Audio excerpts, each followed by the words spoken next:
ओम कृष्णं वंदे जगद्गुरुं। पंडित मधुसूदन ओझा, शोध प्रकोष्ठ, संस्कृत विभाग, जयनारायण व्यास विश्वविद्यालय जोधपुर एवं विश्व गुरुदेव आश्रम शोध संस्थान के संयुक्त तत्वाधान में जो 7 दिवसीय विचार संसद का आयोजन हो रहा है, उसी क्रम में आज इस विचार संसद के व्याख्यानों का 5वां दिवस है। आप सब ने 4 दिन तक लब्ध प्रतिष्ठित विद्वानों के व्याख्यानों का सुना और सभी ने प्रत्येक व्याख्यान को सुन करके मुझे सूचित किया, बधाइयाँ दी। सब इतने आनंदित हैं इस ज्ञान गंगा में कि मैं आप सबका आभार व्यक्त करता हूँ। मुझे अत्यंत हर्ष है कि बराबर इन व्याख्यानों का जो आप श्रवण कर रहे हैं उससे हमारी उत्सुकता और ज़्यादा बढ़ती है, हमें और भी ज़्यादा प्रेरणा और बल मिलता है। आज 5वें दिवस के व्याख्यान के रूप में हमारे सामने उपस्थित हैं राष्ट्रपति सम्मानित विद्वान, वेद विज्ञान के महापंडित प्रोफेसर दयानंद जी भार्गव साहब।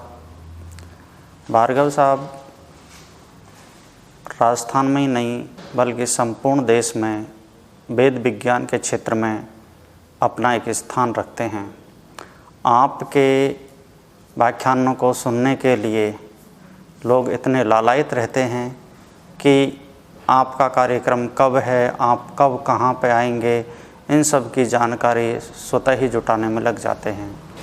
आज आपका जो विषय है वो सृष्टि विद्या को लेकर के है और सृष्टि विद्या भी किस में?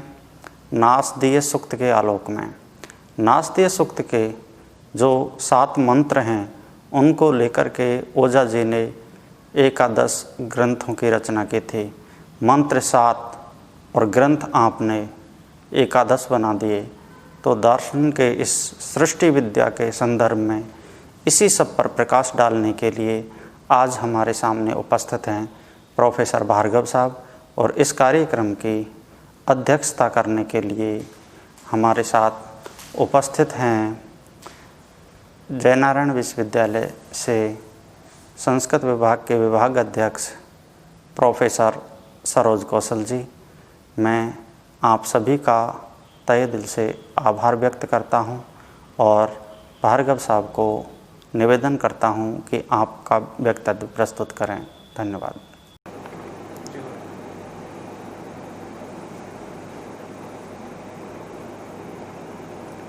पंडित मधुसूदन ओझा ने जो स्थापना की, सारे वैदिक साहित्य का मंथन करके उस स्थापना को उन्होंने नाम दिया वेद विज्ञान। कई बार विज्ञान शब्द को सुनकर एक भ्रम पैदा होता है कि शायद उनका ये प्रयत्न रहा होगा कि आज जो विज्ञान के चमत्कार हमें दिखाई दे रहे हैं, वायु विमान है, मोबाइल है, इनका वर्णन वेद में है।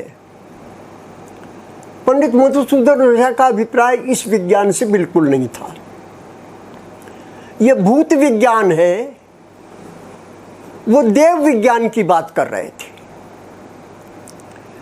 और उनका विज्ञान शब्द का जो अर्थ था वह अर्थ बहुत पुराना अर्थ है। विज्ञानम यज्ञम तनुते कर्मापि च। विज्ञान वो है जो यज्ञ का विस्तार करे, यज्ञ की उत्पत्ति दे, यज्ञ की संगति बताए और यज्ञ की संगति बताने का काम ब्राह्मण ग्रंथों में हुआ। कौन कर्म किस प्रकार किया जाए ये तो विधि है ही है। लेकिन वह कर्म उस प्रकार क्यों किया जाए, उसका हेतु वो अर्थवाद वाक्यों में ब्राह्मण ग्रंथों के अंतर्गत दिया गया। पंडित मधुसूदन ओझा का यह प्रयत्न कि वो यज्ञ विद्या की व्याख्या करें वेद के आधार पर, ब्राह्मण ग्रंथों के आधार पर, उनके इस प्रयत्न का एक बड़ा महत्व है। भगवान श्री कृष्ण ने गीता में कह दिया था, ज्ञानम विज्ञान सहितम, अर्जुन मैं तुम्हें ज्ञान भी दूंगा विज्ञान भी दूंगा। गीता के पाठक हैं, भाष्यकार हैं, गीता में ज्ञान है ये बात तो प्रसिद्ध है, पर कृष्ण की प्रतिज्ञा तो ये है कि विज्ञान भी है। तो गीता में कौन सा विज्ञान है? गीता में यज्ञ विज्ञान है, और गीता में यज्ञ विज्ञान की महत्ता एक पंक्ति में बता दी गई, यज्ञार्थात कर्मणोन्यत्र लोकोयम कर्म बंधन है। कर्म बंधन का कारण है, ये प्रसिद्ध है, कर्मणा बध्यते जंतु। लेकिन गीता एक तरीका बताती है कि कर्म बंधन का कारण है अवश्य, किंतु यज्ञ के लिए किया गया कर्म बंधन का कारण नहीं है। ये यज्ञ विद्या हुई, प्रचलित भाषा में ये कर्म योग हुआ। और दर्शन के इतिहास में, चिंतन के इतिहास में ये ऊहापोह चलता रहा कि कर्म और ज्ञान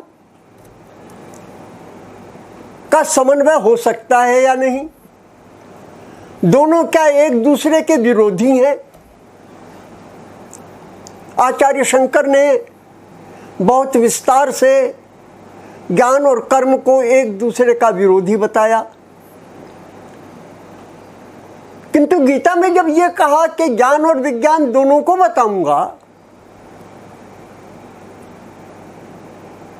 तो परस्पर विरोधी बताकर तो ज्ञान और विज्ञान की चर्चा गीता ने नहीं की।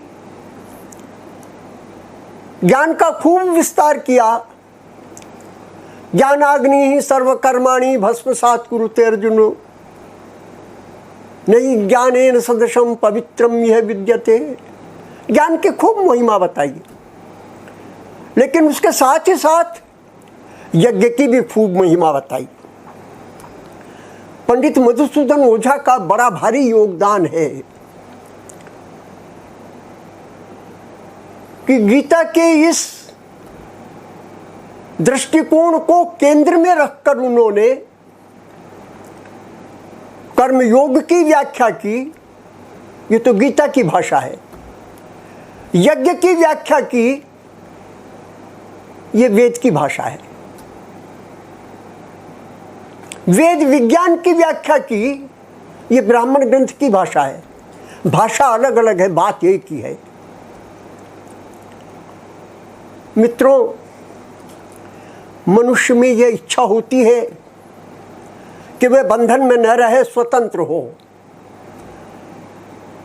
मुक्ति की इच्छा कहलाती है मुमुक्षा। और सारे भारतीय दर्शन चारवाक को छोड़कर मोक्ष का लक्ष्य लेकर चलते हैं, बंधन मुक्ति का लक्ष्य लेकर चलते हैं। और प्राय सभी दर्शन,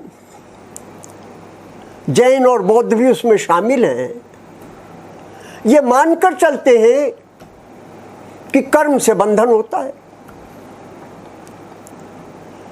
तो मोक्ष चाहिए तो कर्म से मुक्ति होनी चाहिए, क्योंकि कर्म होगा तो बंधन हो जाएगा। गीता ने जब कहा कि यज्ञ के अतिरिक्त कर्म बंधन का कारण है, यज्ञ वो प्रक्रिया है, यज्ञ वो कौशल है कर्म योग का, कि व्यक्ति कर्म करे और बंधन में न पड़े। इसी का सारा विस्तार पंडित मधुसूदन ओझा ने वेद विज्ञान नाम से किया। विज्ञान की चर्चा मैंने की, इसे विज्ञान तो कहा, ठीक ही कहा, क्योंकि विज्ञान यज्ञ विद्या है, विज्ञान कर्म योग है, लेकिन वेद का उसके साथ नाम जोड़ने की क्या आवश्यकता थी? खाली मधुसूदन ओझा ये भी कह सकते थे, मैं ज्ञान के साथ साथ विज्ञान की चर्चा भी करूंगा। मैं ज्ञान के साथ वेद विज्ञान की चर्चा करूंगा। ये वेद शब्द लगाने का क्या अर्थ है?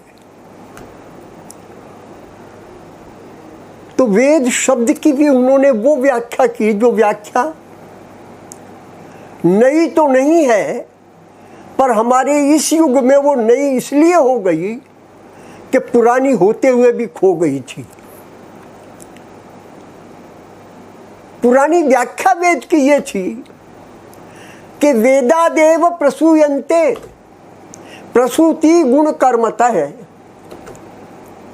वेद वह तत्व है जिस तत्व से यह सृष्टि बनी। अब अद्भुत बात है, वेद तो ग्रंथों के नाम है, ग्रंथों से सृष्टि बनी, ये तो कुछ समझ की बात नहीं है।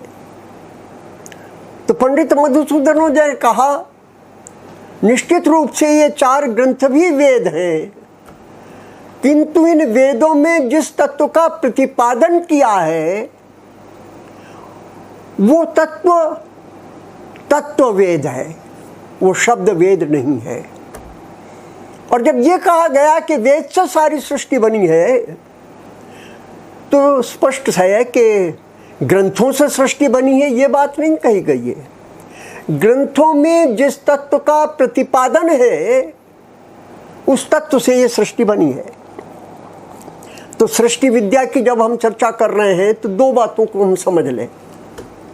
पहली बात, मनुष्य यह चाहता है कि मैं बंधन में न पड़ूं, ये मुमुक्षा है। लेकिन मनुष्य केवल इतना ही नहीं चाहता कि मैं बंधन में न पड़ूं, मनुष्य यह भी चाहता है कि मैं कुछ नया करूं। उसमें शिक्षा है, कुछ पैदा करने की, कुछ रचना करने की। ये इच्छा भी स्वाभाविक इच्छा है। और मनुष्य जब से होश संभालता है, बहुत छोटी स्थिति को छोड़ दे, तब से उसमें कुछ ना कुछ नया करने की इच्छा पैदा हो जाती है। इसी शिक्षा है, उत्पन्न करने की इच्छा। और नासदीय सूक्त में केवल 14 पंक्तियां हैं, 7 मंत्र हैं, उस पर 12 ग्रंथ पंडित मधुसूदन ओझा ने लिखे। ये भी भाष्यों की परंपरा में, भाष्यों के इतिहास में एक अनोखी घटना है कि केवल 14 पंक्तियों पर 12 अलग अलग ग्रंथ लिख दिए जाएं। इसलिए कि इन 14 पंक्तियों में सृष्टि के क्रम का वह वर्णन है जिससे ये पता चलता है कि सृष्टा ने, प्रजापति ने सृष्टि बनाई, ये उसकी शिक्षा है। किंतु बंधन में नहीं पड़ा, ये उसकी कर्म की कला है, कर्मयोग है, विज्ञान है कि इतनी बड़ी सृष्टि का निर्माण करके उसके पालन का दायित्व भी अपने सिर पर ओढ़कर वो बंधन में नहीं पड़ता। हम सब भी अपने अपने ढंग से प्रजापति के रूप में हैं। सृष्टि बनी, ये कोई अतीत की ऐतिहासिक घटना है, किसी समय में बनी थी। यह एक सत्य हो सकता है, पर उससे बड़ा सत्य यह कि सृष्टि प्रतिक्षण बन रही है।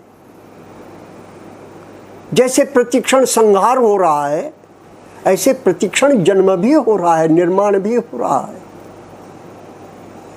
और उस निर्माण की जो प्रक्रिया है, रचना की जो प्रक्रिया है, वो प्रक्रिया जिस विस्तार से नासदीय सूक्त में बताई, उसको आधार बनाकर पंडित मधुसूदन ओझा ने इस युग में एक मांग की पूर्ति की। और वो मांग ये थी कि धर्म से केवल निश्रेयस की ही सिद्धि नहीं होनी चाहिए, अभ्युदय भी होना चाहिए। केवल मन की शांति ही नहीं होनी चाहिए, समृद्धि भी होनी चाहिए। ये इस युग की मांग है। बात तो पहले कह दी गई, पुरानी बात है, अभ्युदय और निश्रेयस के समन्वय की बात, ज्ञान विज्ञान के समन्वय की बात। लेकिन इस युग में एक नए सिरे से ये बात पैदा इसलिए हुई कि दर्शन के इतिहास में मोक्ष इतना मुख्य हो गया कि निर्माण की बात गौण ही हो गई। ज्ञान इतना मुख्य हो गया कि विज्ञान का स्वर लुप्त ही हो गया। और उसका परिणाम इस देश में ये हुआ कि ब्रह्म विद्या फली फूली, संन्यास की परंपरा फली फूली, लेकिन यज्ञ विद्या लुप्त हो गई। जब मैं कह रहा हूँ यज्ञ विद्या लुप्त हो गई, तो मेरा अभिप्राय उस यज्ञ विद्या से है जिसकी चर्चा पंडित मधुसूदन ओझा कर रहे हैं। सृष्टि की विद्या, कुछ अपूर्व उत्पन्न करने की विद्या। और उस विद्या का रहस्य कि आप एक से एक सुंदर से सुंदर, बड़ी से बड़ी चीज पैदा करते चले जाएं, सर्जन करते चले जाएं, रचना करते चले जाएं, किंतु यदि वह यज्ञ की विधि से होगा तो वह रचना, वह सर्जन और उस सर्जन के लिए किए जाने वाला कर्म बंधन का कारण नहीं बनेगा। इसके कुछ स्टेप्स आप नासदीय सूक्त के अंदर देख सकते हैं। नासदीय सूक्त यहां से प्रारंभ होता है कि सृष्टि के प्रारंभ में न सत्ता न असत्ता, न दिन न रात, न मृत्यु न अमृत, द्वंद्व नहीं था। दर्शन की भाषा में कहें तो अद्वैत था, द्वंद्व नहीं था, द्वंद्वातीतता थी। तो कोई भी सर्जन की प्रक्रिया, सृष्टि की प्रक्रिया यदि अद्वैत से प्रारंभ होती है तो बंधन का कारण नहीं होती। इस बात को भी थोड़ा सा समझना पड़ेगा। इस बात का यह अर्थ है कि एक ही अनेक बनता है। ऐसा नहीं है कि अनेकों को जोड़कर एक बना। इस भेद को समझें। कार बनी, टायर कहीं, इंजन कहीं, बॉडी कहीं, अनेक, इनको जोड़कर एक कार बनी। ये अनेक को जोड़कर एक बनी है, इसलिए कार जड़ है, उसमें चेतना नहीं है। अनेक से एक बनने का ये फल है कि जब अनेक को जोड़कर एक बनता है तो कार की तरह, मेज कुर्सी की तरह जड़ होता है। लेकिन जब एक से अनेक बनता है तो वो चेतन होता है। बीज को देखें, बीज एक है, पृथ्वी में डाला जाता है, उस एक बीज से अनेक शाखाएं, फूल, पत्ते बन जाते हैं। एक से अनेक बनता है तो वृक्ष चेतन है। सृष्टि की प्रक्रिया में चेतन से प्रारंभ होती है, जड़ से प्रारंभ नहीं होती। हमारे हर कार्य में यदि चेतना हमारे साथ जुड़ी है, यदि हमारे कर्म यांत्रिक नहीं है, मैकेनिकल नहीं है, एक चेतना के साथ है, एक भावना के साथ है, तो हमारे सारे कर्म सजीव हो जाएंगे। यदि वो हमारे कर्म मैकेनिकल हैं, यांत्रिक हैं, तो निर्जीव होंगे, जड़ बने रहेंगे। ये सृष्टि प्रक्रिया का एक महत्वपूर्ण सूत्र है। हमारी परंपरा को देखें आप, क्या होता है। कोई भी कार्य प्रारंभ करते हैं, प्रारंभ में मंगलाचरण। अभिप्राय क्या है मंगलाचरण का? हम कर्म से पहले चेतना से जुड़ रहे हैं। वो हमारा इष्ट देव कोई भी हो, कोई भी मंगलाचरण हो, कोई भी प्रार्थना हो, जब उससे हम कर्म प्रारंभ करते हैं तो हम चेतना से जुड़कर अपना कर्म प्रारंभ करते हैं। और जो चेतना से जुड़ा हुआ कर्म होता है उसे बोलचाल की भाषा में कहते हैं हम लोग कभी कभी, तूने ये काम यार मन लगाकर नहीं किया, ऐसे ही घास काटी है। जिसका मतलब तू इस कर्म को करते समय चेतना से नहीं जुड़ा था। चेतना एक है, वह जब प्रकट होती है, प्रस्फुरित होती है तो अनेक बन जाती है। चेतना जब तक प्रकट नहीं होती तब तक मनु की भाषा में प्रसुप्तमिव सर्वतः है, सोई हुई सी रहती है। नासदीय सूक्त में सृष्टि के प्रारंभ में प्रसुप्तमिव सर्वतः है। न सत था, न असत था, न दिन था, न रात थी, न मृत्यु थी, न अमृत था। प्रसुप्तमिव सर्वतः है, सब सोया हुआ सा था। सांख्य दर्शन की भाषा में कहें तो प्रकृति साम्य अवस्था में थी। इस साम्य अवस्था में प्रकृति की या चेतना की प्रसुप्त अवस्था में था क्या? आनी दवातम स्वधया तदेकम। अभी एक ही है, अनेक नहीं हुआ है। क्यों? क्योंकि अवातम, उसमें अभी क्रिया पैदा नहीं हुई है। जब एक ही है तो अनेक होने की प्रक्रिया क्या हुई? एक अनेक कैसे होगा? दो तीन तरीके हैं। पहला, एक असीम है, वो सीमा में बंध कर अनेक हो जाता है। आकाश एक है, 10 घड़े रख दें तो घटाकाश 10 हो जाएंगे। एक ही आकाश सीमा में बंध कर अनेक हो जाएगा। तो पहला काम एक के अनेक होने में असीम को ससीम होना है, अपरिमित को परिमित होना है।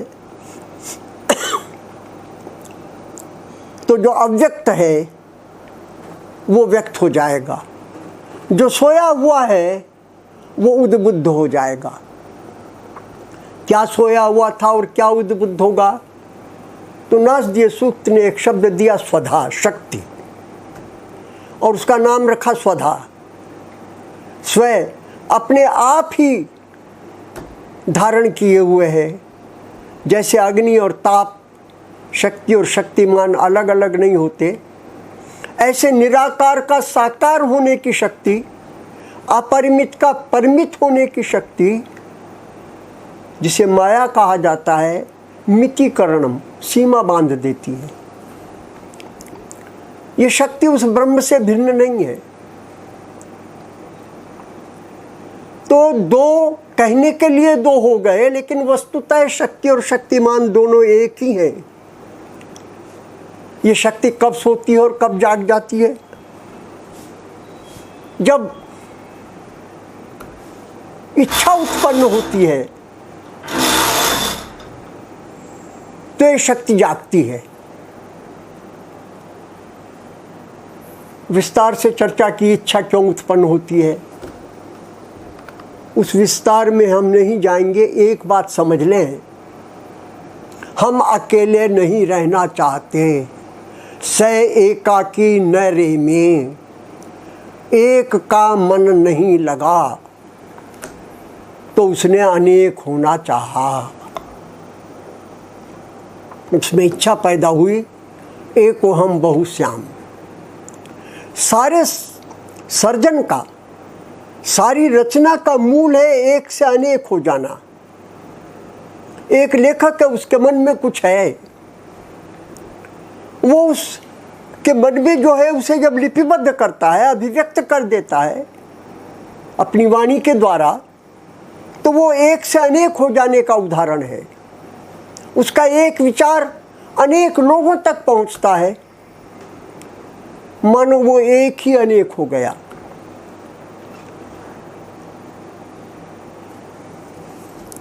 जब पाणिनि ने अष्टाध्यायी बनाई, एक अपन सर्जन का उदाहरण ले लें, पुराना उदाहरण है और बढ़िया उदाहरण है।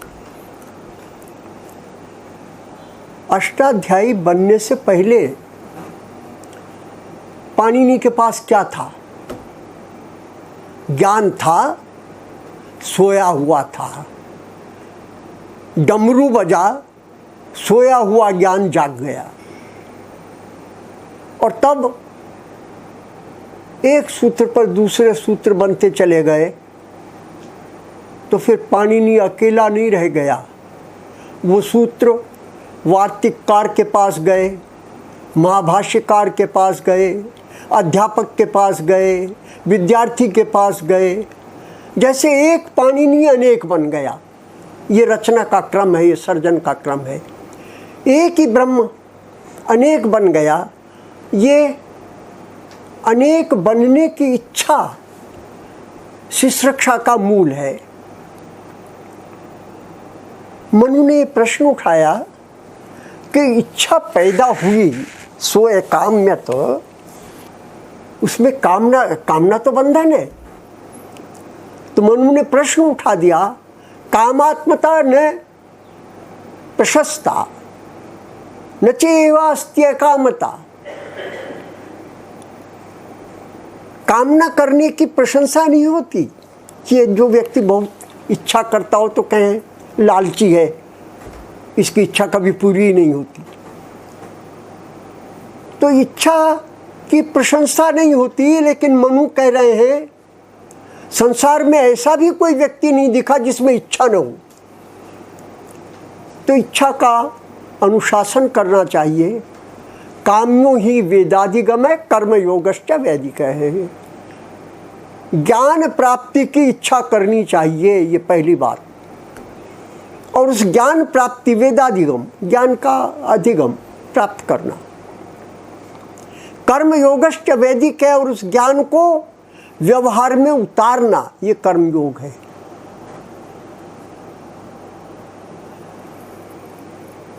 जब ब्रह्म में एक से अनेक होने की इच्छा हुई, तो वो अनेक एक ही प्रकार के अनेक नहीं हुए। अगर वो अनेक एक ही प्रकार के हों, तो जिसको कहें एक शुष्कता होगी, एक नीरसता होगी। सरसता विविधता में आती है। इसलिए जब एक अनेक हुआ तो परस्पर विरुद्ध द्वंद्व के रूप में बना। स्त्री पुरुष, सर्दी गर्मी, और आगे जाएं सुख दुख, हानि लाभ, जय पराजय, सब।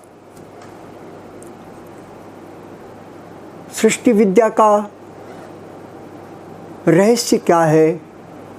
एक अनेक होता है, और जो अनेक होते हैं वो परस्पर विरुद्ध होते हैं, किंतु उन परस्पर विरुद्ध दो भावों के अंतर्निहित एकता रहती है।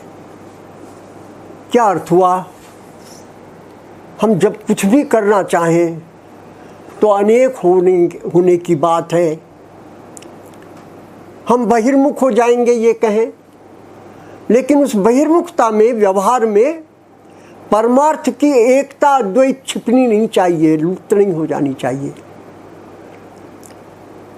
तो अंदर का अद्वैत, अंदर की शांति और बाहर की क्रिया, बाहर का उद्योग, ये दो मिलकर सृष्टि विद्या बनती है।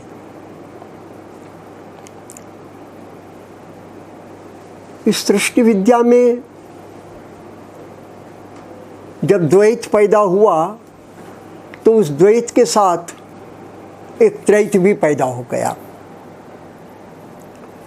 और वो त्रैत था भूरग्नये प्राणाय स्वाहा, भुवर्वायवे अपानाय स्वाहा, स्वरादित्याय ज्ञानाय स्वाहा। अधिभूत में पृथ्वी, अंतरिक्ष और स्वर्ग, अधिदेव में अग्नि, वायु और आदित्य, अध्यात्म में प्राण, अपान और व्यान। ये जो त्रैत है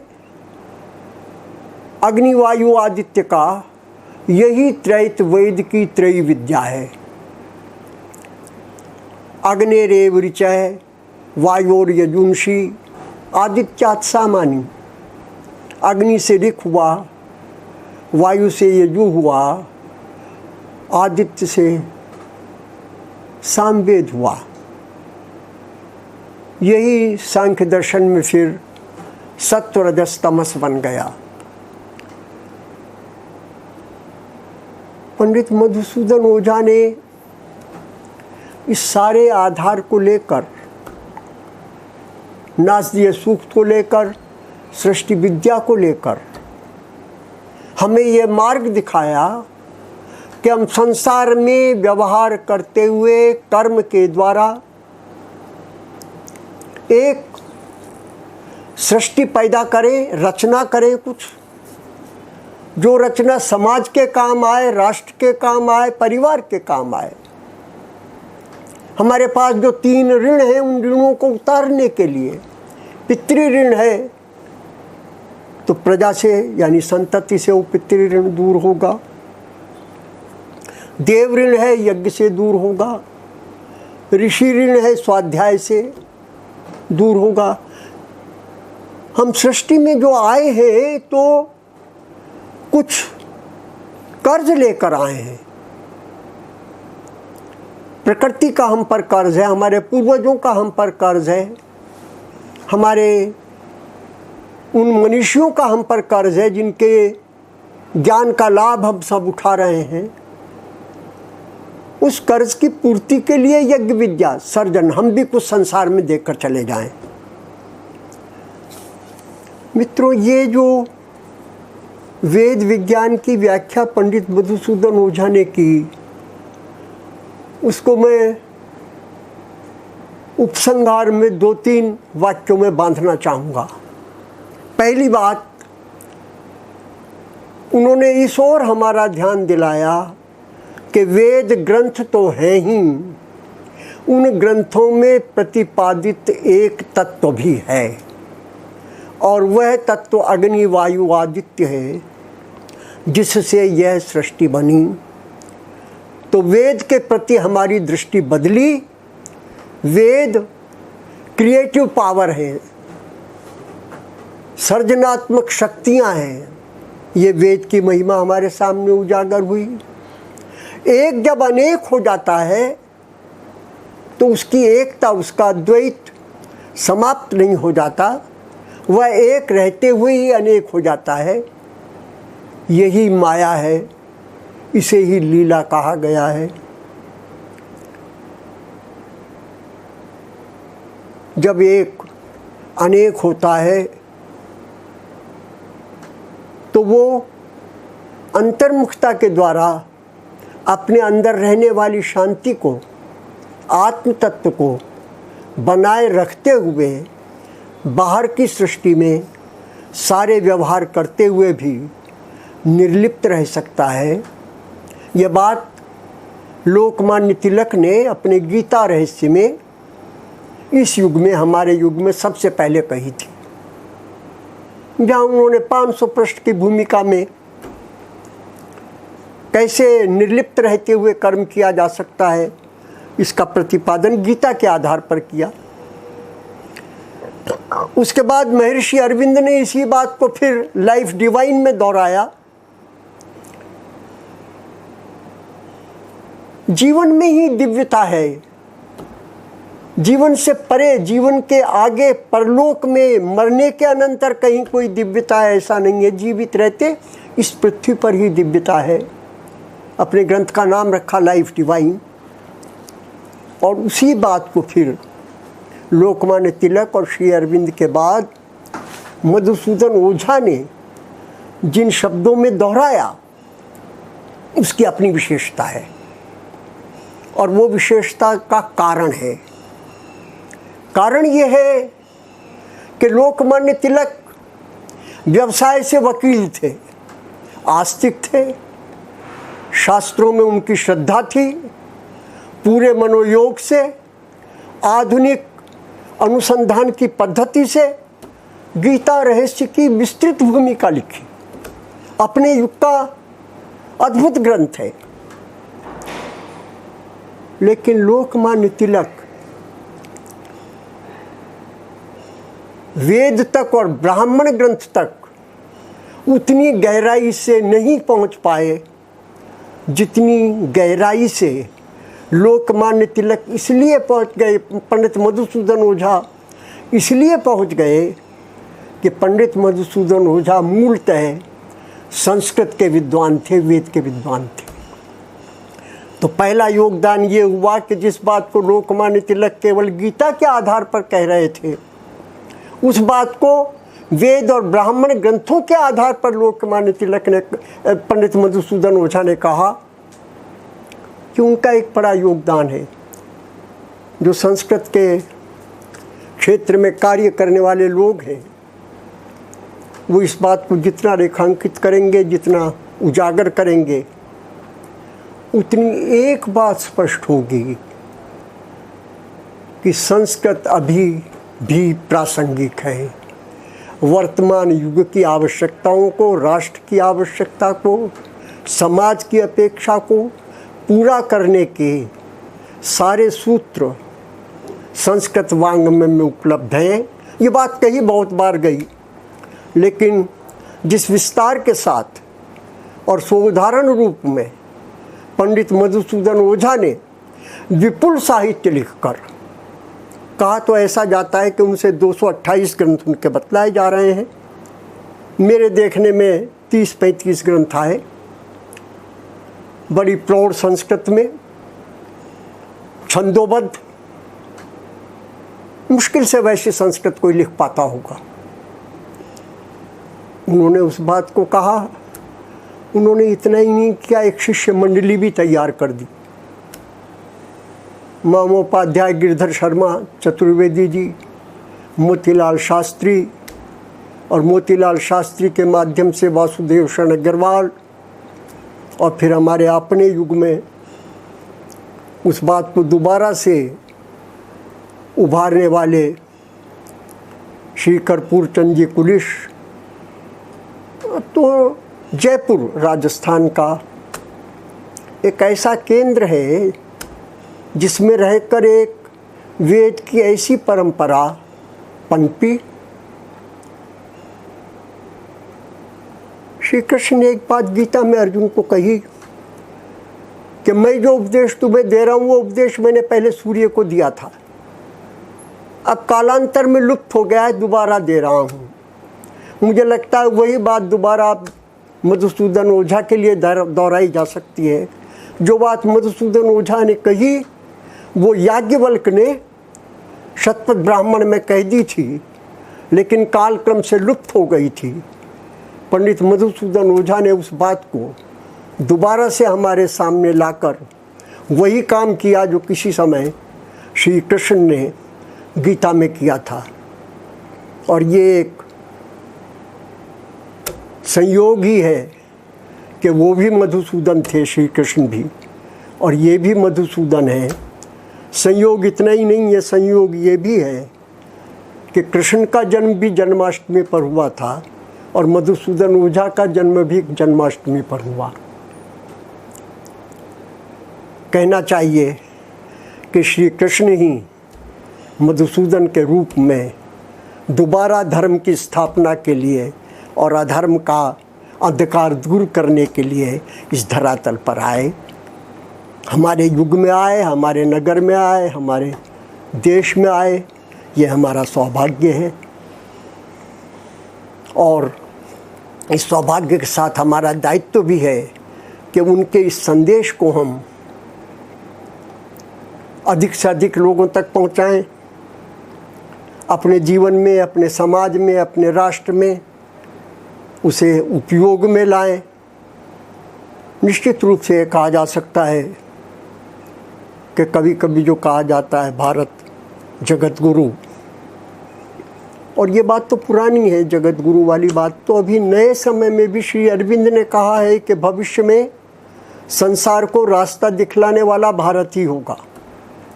कई ज्योतिषियों की भविष्यवाणी है, भविष्य एशिया का है, भारत का है, ऐसी बात है। ये सब होने वाला है। उसमें मधुसूदन ओझा का साहित्य, उनका विचार, उनकी व्याख्या, ये सब हमारे लिए अमूल्य धरोहर है। इसकी सुरक्षा होनी चाहिए, इसको आगे बढ़ना चाहिए। प्रणाम। कृष्णम वंदे जगत गुरु। अभी हमने प्रोफेसर दयानंद भार्गव साहब का बहुत ही उत्कृष्ट व्याख्यान श्रवण किया। प्रोफेसर दयानंद भार्गव भारतीय दर्शन के अधीति विद्वान हैं। पंडित मधुसूदन ओझा के ग्रंथों का आपने लगभग 1987 से स्वाध्याय प्रारंभ किया। एक सुदीर्घ कालावधि पर्यंत आप निरंतर इस मधुसूदनी विद्या में स्वाध्याय कर रहे हैं और अनेक ग्रंथों का प्रणयन भी आपने इन विषयों पर किया है। संस्कृत विभाग जयनारायण व्यास विश्वविद्यालय में जो पंडित मधुसूदन ओझा शोधक प्रकोष्ठ की स्थापना हुई है, उसमें भी आपका भगीरथ प्रयास स्तुत्य है। आज आपने नासदीय सूक्त को लेकर जो सृष्टि विज्ञान की चर्चा की है और उस शिक्षा को जिस रूप में आपने व्याख्यायित किया है, पंडित ओझा के मौलिक अवदान को हमने इस रूप में जाना कि पंडित ओझा ने ये प्रतिपादित किया कि जो 4 वेद हैं वे शब्द वेद भी हैं, और जो शब्द वेद हैं उनसे, ग्रंथों से तो सृष्टि रचना नहीं हो सकती, अपितु उनमें निरूपित तत्वों से सृष्टि रचना हुई है। तो तत्व वेद सृष्टि रचना करने में सक्षम है।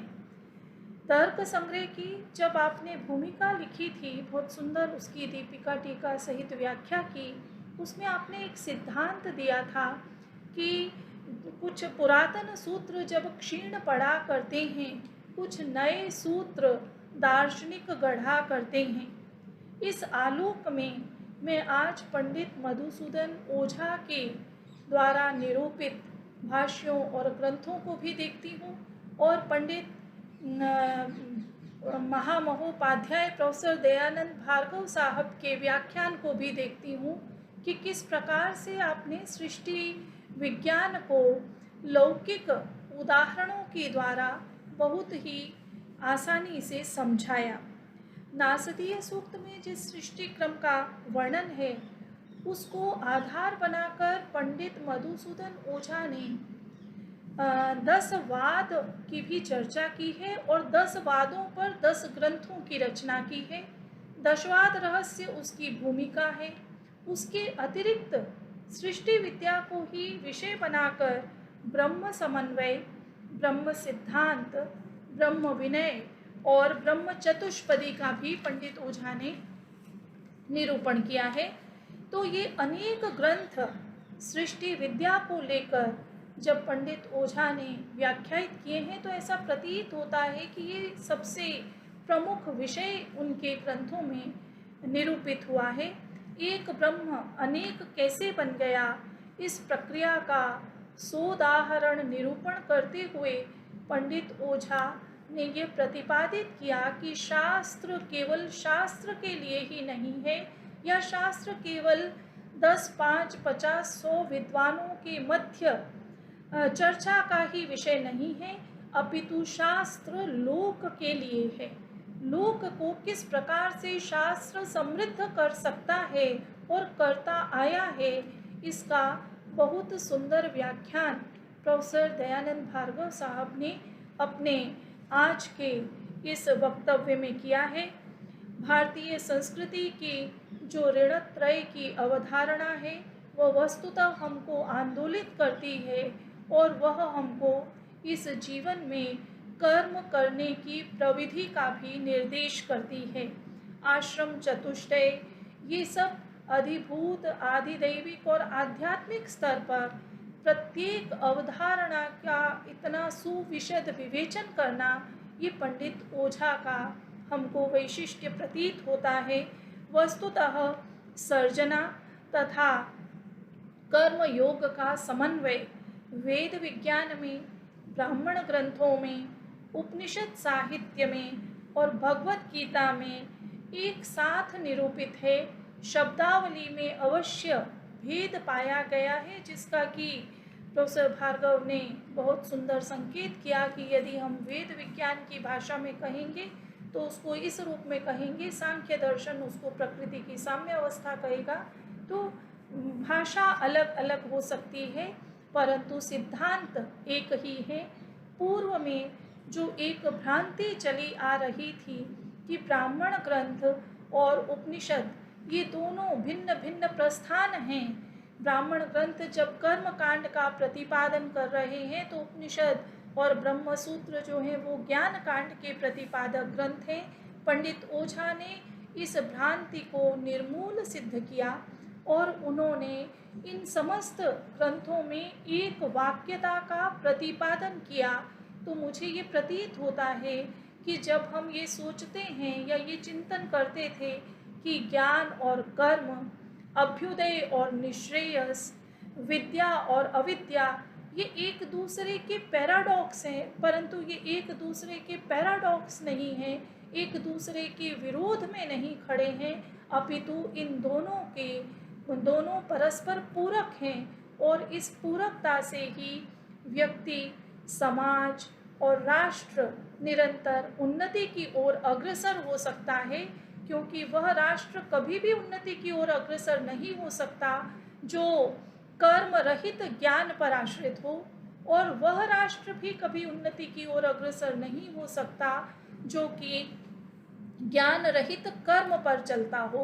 पंडित ओझा ने युग के इस संकेत को अपने अलौकिक अपने श्रोत्रेंद्रिय से सुना होगा, ऐसा मुझे प्रतीत होता है। और इसीलिए उन्होंने ज्ञान और कर्म के परस्पर पूरकता का प्रतिपादन किया। ऐसे महर्षि द्वय पंडित मधुसूदन ओझा और प्रोफेसर दयानंद भार्गव दोनों के प्रति मैं श्रद्धा अभिव्यक्त करती हूँ और आपके व्याख्यान से समस्त पाठक समुदाय और हमारा श्रोत्री वर्ग निरंतर समृद्ध होता है। यह हमारा सौभाग्य है और ये हमारी धरोहर है। धन्यवाद।